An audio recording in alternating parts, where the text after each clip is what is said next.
Awalnya kampung ini dibangun, saya dengan ipar saya kan dari Sulawesi itu. Jadi kami membangun di sini itu pakai tiang kayu bakau. Saya dulu sama ipar sini bawa alat tangkap ikan, namanya belat. Setelah sampai di sini, kami ipar saya dan saya itu memilih tempat di sini. Artinya Tebon tuh kampung ini sejak tahun 2000. Kampung Lahing ini karena kami prihatin juga dengan situasi kampung nelayan di sana.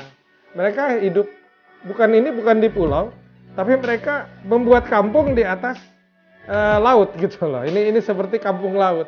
Dan kehidupan mereka kurang sehat dan lain-lain. Ini kami prihatin.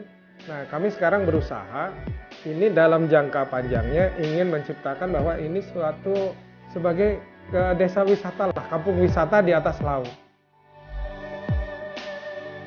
Sebelum PKT masuk, teman-teman masyarakat di sini kan kalau umpamanya sakit, ya kami ke Bontang. Nah, kami ke Bontang untuk berobat. Kadang kan dulu kita jujur saja ya mengenai obat tradisional yang mau ke rumah sakit kita belum terlalu belum kita tahu itu. Nah di sini rumah sakitnya agak jauh, terus kan harus pakai kendaraan lagi apa segala macam. Di sini paling kalau umpamanya sakit kepala, melahirkan juga pun begitu dulu masih dukung kampung. Sekarang sudah ada MCK-nya kami perbaharui, sekolahnya juga kami bagusin. Kemudian mereka juga punya pendapatan dari rumput laut. Rumput lautnya kami bina. Kemudian jadi semua terintegrasi sebagai ini. Jadi sekolahnya pun kami bina. Jadi bantuan yang kita berikan di Kampung Terapung Malahing ini atas dasar pertama warga di Kampung Malahing RT 30, Kelurahan Tanjung Laut Indah ini memiliki kesulitan akses ke darat yang cukup sulit. Nah selama ini ibu-ibunya itu hanya ibu rumah tangga biasa, tidak ada kerjaan yang bisa dilakukan, sehingga Pupuk Kaltim juga memberdayakan ibu-ibunya untuk melakukan olahan rumput laut.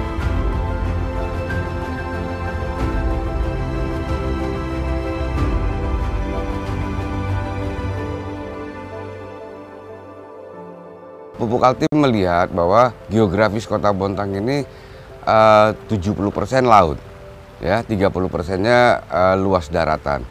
Nah dari sinilah Pupuk Kaltim melihat apa yang bisa diberdayakan di wilayah Bontang. Nah kita melalui Pupuk Kaltim, melalui Creating Share Value atau CSV itu mengambil kesimpulan bahwa kita harus memberdayakan wilayah pesisir.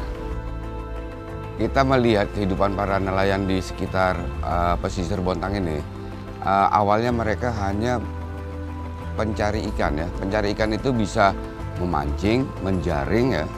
Nah, yang lebih negatifnya lagi ada yang melakukan dengan cara yang tidak benar, atau yang dilarang, yaitu dengan cara meracuni atau mengebom. 2011 itu saya jadi binaannya, saya jadi binaannya PKT. Saya ada keramba memang 4, tapi memang kita padunya susahnya itu kita susah kembangkan karena di modal memang tidak ada. Sempit malum lah kan, cuma budidaya toh. Hasilnya kan bukan tiap bulan. Kalau budidaya itu sampai misalnya panennya ada 6 bulan, ada yang 7 bulan. Jadi pada waktu itu kami dipanggil sama PT Pupuk Kaltim, artinya mau dibantu.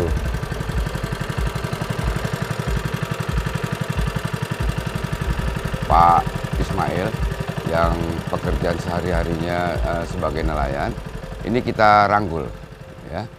Nah dari situ kita mulai melihat anggota dari Pak Ismail, kelompok mereka ternyata mereka penangkap atau penampung ikan kerapu. Kemarin kan sebelum ada budidaya begini, nelayan itu ikan-ikan kecil yang tidak ada harga itu dibuang aja, tidak ada harganya. Kalau sekarang kan pas dia datang ditimbang. Kita timbang berapa kilo, terus kasih pakan. Nanti ditaruhkan harga. Jadi koperasi taruhkan harga. Kami sebenarnya mendapat juga bukan gangguan ya, mungkin ya bisa disebut gangguan.